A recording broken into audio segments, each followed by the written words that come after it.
Hi, welcome back to Cabin Creek Homestead. This is Scott again with another video, although this is not just me hijacking the channel. This video today actually has to do with a lot of what I do on the homestead, because as many of you know, or most of you know, Christine is the expert. She knows everything there is to know about plants and flowers. She knows all their funny names and what sun they need and water they need, and she can plan your landscape and it'll be beautiful and full and vibrant.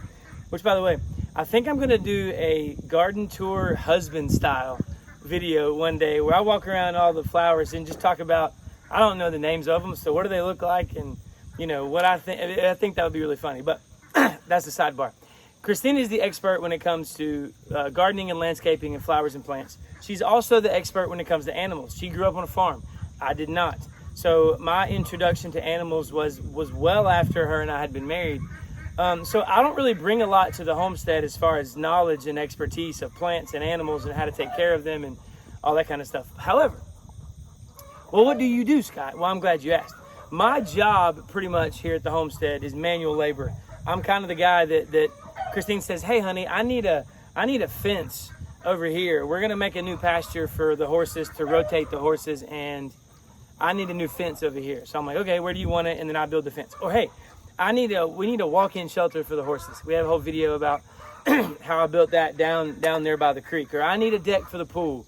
You know, so I work together with some friends and neighbors and guys from church to put together a deck from the pool. Or I need a deck outside, you know, to landscape around. You know, I'm kind of the manual labor. And so today's video is about the tools that are necessary or that I use the most on the homestead. Now, a couple caveats. We are not rich by any stretch of the imagination. We do not have a tractor or any large machinery. So these are the kind of tools I'm talking about. Handheld tools that you can just break a little sweat, put a little elbow grease into it, and if you have a small homestead or you also don't have a lot of money, you're homesteading on a budget, these are tools that you can go buy and they will be essential to life on the homestead. So we're not rich. A lot of these tools you may watch and go, well, man, there's a more expensive tool or an electric tool or a tractor or something that can make that a lot easier. And while that may be true, that is not what we're doing here in North Carolina. We're kind of low-key homesteading, and while I'm young and healthy and able, I'm still going to like getting out into the dirt and into nature. So that's the first caveat. The second caveat is these are a wide variety of tools. Some we use very frequently, others are more just for convenience. That if I don't have to do that with my hand, it would be easier, like this, for example, turning a screwdriver and using this. It's well worth the money to buy this. So I think I've got 7 or maybe 8 tools that I'm just going to introduce to you and just say, hey, these are really helpful for you if you're new to homesteading, or if you've got a small homestead or homesteading on a budget. These are tools that I use on a very regular basis that make my life a whole lot easier. So I hope you find it helpful. Here we go. All right, I'm going to begin our list today with probably the most used tool that I have on my farm and in the homestead, and that is a cordless electric drill. I use this thing. My wife uses it every week for multiple projects. The chicken coop that's inside this barn was put up with this bad boy. We had a goat birthing stall. If you remember from a few years ago, one of our goats was pregnant. We built a little birthing stall. We attached it to the back of this. We added wood for stalls down there. We've added things to our gathering place. The deck that I put around the pool, the floating deck, the landscaped area up here to my right was put there with this. I mean, I built furniture for my kids inside the house with this. This is tremendous. So having a cordless one is important. I say this later with a couple other tools, but we have 10.5 acres here. So I can't lug a cord, you know, to plug it in from the barn or from the house all the way on the other side of the property. It's just not going to happen. So having this bad boy around is super, super, super handy. This is a Craftsman. I know they make a ton of other models. I've been extremely happy with this one. It's got the 23 gauges for power, plus the drill, plus it's got 1 and 2 right here. So if you have a really hard screw to get in or out, you can kind of up the ramps on this thing and you can get it out. But honestly, a must have. I have a corded drill I never use that thing, ever. It just sits in my garage and takes up space. But this thing we use all the time for pretty much any project. If this thing broke, we would go buy another one today. So that's number one on my list for frequency and convenience electric drill. All right, the next thing on the list would be a gorilla cart, such as this one. If your wife is anything like mine, she comes home on a very regular basis with plants such as these, filled with flowers, vegetable plants, or bags of, mulch or pine straw, or just any various items from the feed store or from Lowe's or from a landscape place. And so I've got to go lug these things in and out of the car, and that can be backbreaking. So having a gorilla cart is incredibly helpful. Now, it's a little different than a wheelbarrow. A wheelbarrow will serve the same purpose, but a gorilla cart, you can pull it, which is incredibly handy. You can also push it. The front wheels rotate like this, which is kind of like a zero-turn mower, which is incredibly helpful. But one of the features I like about a gorilla cart is it has this little latch on the front that you can pull and you can empty it. So if you've got mulch, like loose mulch in there, or if you're hauling dirt from one place to another, oh my goodness, in the wheelbarrow, you have to shovel it in and you have to shovel it out. And that is incredibly annoying. But with this, you can literally dump it like that and then put it right back down. So incredibly helpful little item to have around the farm, around the homestead. If you don't have a tractor, or you don't have like a golf cart or some sort of Kubota or some way to haul things around your farm, this is incredibly helpful. It will save your back and save your energy. So also super important to have. I'm up here in my garden with the next tool that I want to talk about. And it's a hoe, but this is called an action hoe. If you see, it has the unique kind of this was called a parallelogram in school, maybe? My math teacher would be proud. I'm not sure what shape that is, but anyway, it has a unique shape on the end and it's kind of bent like this. But it's super helpful for like digging up. You can kind of see, you can dig up stuff with it. You can push with it. If it's something really hard, you can go like that and dig it up, make your nice tilling, or after you've already tilled it, you can turn it on its side and use it to kind of dig a row to plant your seeds. So if you have some kind of unsightly weeds, or as I've kind of let this garden grow up a little bit, if you've done that and you don't have big machinery, then this is kind of a handy little tool to come around. Christine does use this a little more than I do because she knows what's a weed and what's a flower. I may have accidentally used this bad boy to dig up a flower or a bush once or twice. So I don't use this one a whole bunch, but I see Christine using it a lot, and incredibly helpful little tool called an action hoe. Well, I turned around in our garden and I'm down here where all my fig trees and peach trees are planted, and I'm with the next tool on my list, which is a post hole digger.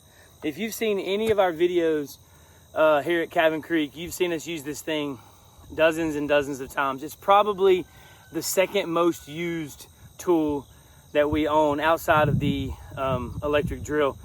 Just like I said, we don't have a tractor, and so we pretty much every tree, every plant that we've had that's not small, we've had to dig a hole with this thing. The post I put in for the decks, I use this thing. The post I put in for the fences, I use this thing. It's a lot of work. It's a shoulder workout. Your shoulders are burning by the end of it, but they work incredibly well. As you can see, you just put it in the ground and then you pull it apart and it picks up dirt, and then you move it over and you keep doing in the same spot, and before long you've got a hole. Works really well in North Carolina with red clay. If you're in a place that's super dry, this is going to be hard because it's just your muscles, it's your manual strength that's getting it in the ground.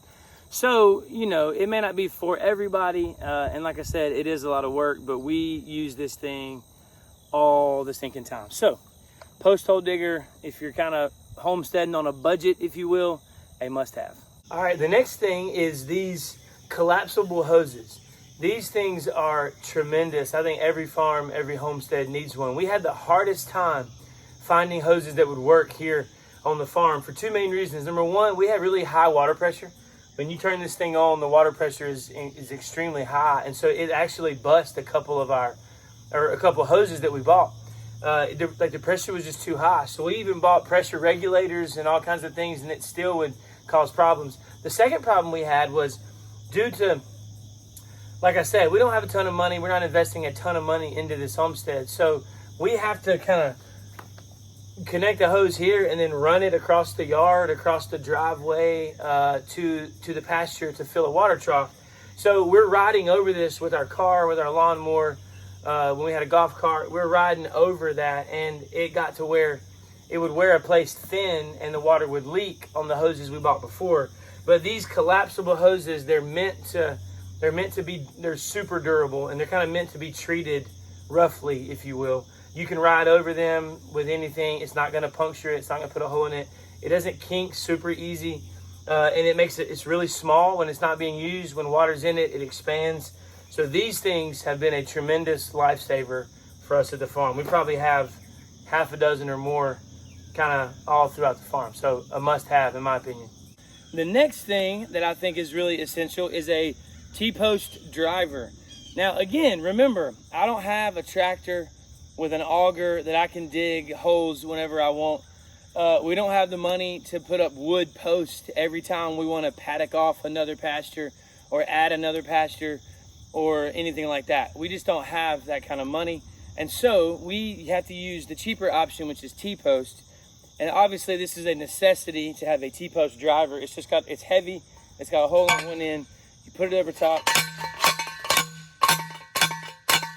You go like that. Your T-post is in. You can put it at multiple depths. It's an incredibly handy tool to have around. It's really a necessity if you're going to do a T-post. I've seen some guys that use like sledgehammers and try to bang it in there. No. Spend a little bit of money on one of these, and your back will appreciate it. So T-post driver must have. All right, this next tool, I'm just going to hold the camera like this so you can get a close up of it. This is my trusty Metabo 21-degree nail gun. It's a framing nailer, which means it's meant to like build, frames, like structural things. It's not a finishing nailer. That's a different type of nailer. Now this thing, I don't use it a ton, but man, it has been tremendous. I used it to nail these boards in, to put up an extra space here for this fence, for this little stall. I've used it to build a lot of different things. As I said, I'm kind of the builder around here. And so, and also having it cordless, having it battery powered has been a lifesaver, because we have 10.5 acres here.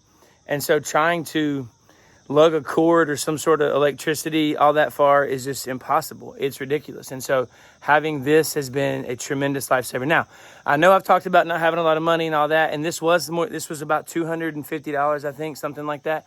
So this was a little bit more on the expensive side, but it's been tremendously helpful. It has a safety. You can just, you push it in, if you can tell, see? It's got a little safety feature right there. And you literally just pull the trigger. It's a lot of fun, for one thing. But secondly, it's huge just to help build structures and things like that, sheds kind of away from the house where you don't have electricity. So good, wonderful product to have. A little bit more of a splurge item, but it's worth it. It's been worth it for us. All right, the next thing on the list is this slotted rake, or scooper, if you will. Now, I didn't buy this. When Christine brought this home, I'm kind of like, man, that's a waste of money. I think it ain't never going to be used for anything. But it's actually pretty helpful if you've got to pick up poop. We use it as like a giant pooper scooper for horses. So, if you need manure for your compost, or if you need manure for your garden, or if you just want to muck the stalls and get it out of there because it smells bad, you can use this thing. It's super handy because it slides through the grass, and then you can just pick whatever's in there up, and then you can dump it in the gorilla cart. We get our kids to do this a lot. That's a good thing about having kids. We get them to do this, put it all in the gorilla cart, and then take it somewhere. So I can show you kind of briefly how this works. There's some right here, and so you basically just slide it in like that, and then kind of pick it up, and it kind of picks up a little bit of the grass with it, but you can pretty much get all of it, without getting too much of the grass. I mean, if you try to use an actual shovel to do this, it would be impossible. But there you go. And then you can go put that in the compost or in your gorilla cart. And so, yeah, that's also a pretty handy tool. All right, well, that concludes our video for today. I hope you found it helpful and informing. Thanks for watching, as always, and I hope you tune in next time. Bye.